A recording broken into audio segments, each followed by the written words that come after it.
কাজ নাই বলতে চলে আর কি, মনে করেন একটা হালকা পাতলা যেটা কোনো রকম খালি মনে করেন তো কুরবানি এইটুকুই, মানে কাজ নাই।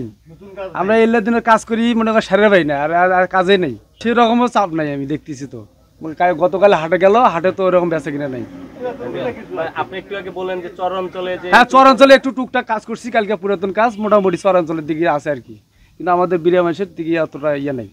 এই কুরবানির ঈদ ছাড়াও যে আরো তো 2 দিন সময় আছে, এই 2 দিন এখন দেখা যাক, এখন 2 দিনে এখন এলাকাবাসী এখন ছাড়া তো আর বাইরের লোক আসবে না, কিন্তু সেরকম মনে হচ্ছে না যে হবে আর কি। বিগত বছরে কিন্তু ভালো কাজ করছি, খুব ভালো কাজ করছি, কাজ সন্ধ্যা পর্যন্ত কাজ করি, হুঁশ পাইনি আমরা। কারণ এবার কি মানুষ কুরবানিতে এবার কম হচ্ছে আর কি, নাই বলতেই চলে। এবার তো ওই ব্যবসা ধরাই যায় না এর কাছে। এই যে আমরা বাকি দিনে যে ধান কাটা গেল, ধানের কাটা মনে করেন যাওয়ার পরে পরে বন্যা আসলো, এখন তো মনে করেন কাজ নাই। এখন পাট কাটা সিজনে এখন মালিকে যান কি করে সামনে যে এই পেশার পাশাপাশি আদার্স পেশার সাথেও যুক্ত? না না না না, আমরা এই পেশার সাথে যুক্ত।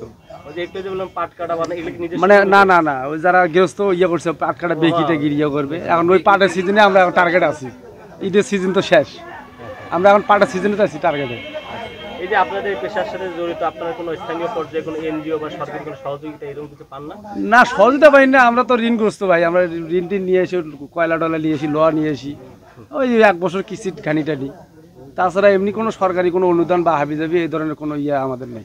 এইরকম একটা আশা ছিল যে ঈদে যদি কাজের চাপ বেশি, হ্যাঁ একটা ঈদ আসলে মনে করেন 15-20 হাজার টাকা কামি করা, এটা আমাদের একটা টার্গেট থাকে যে ঈদে মনে করেন 20 হাজার টাকা কামি করবো আর 10 দিনের ভিতরে, কিন্তু সেটা নাই।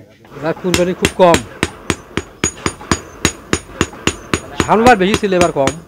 এটা মূল্য যেটা বাজার সেটাই নেবো আমরা। আরো তো 2 দিন ঈদের বাকি আছে, সেই সময় কি মনে করেন কাজ বাড়বে? না টাকা বেশি কেউ দেয় না, ওটা নয়। আগে যে বাজার সেই বাজার অনুযায়ী দেয় না, কামের চাপ বাড়বে না, যেটুকু আছে এরকম।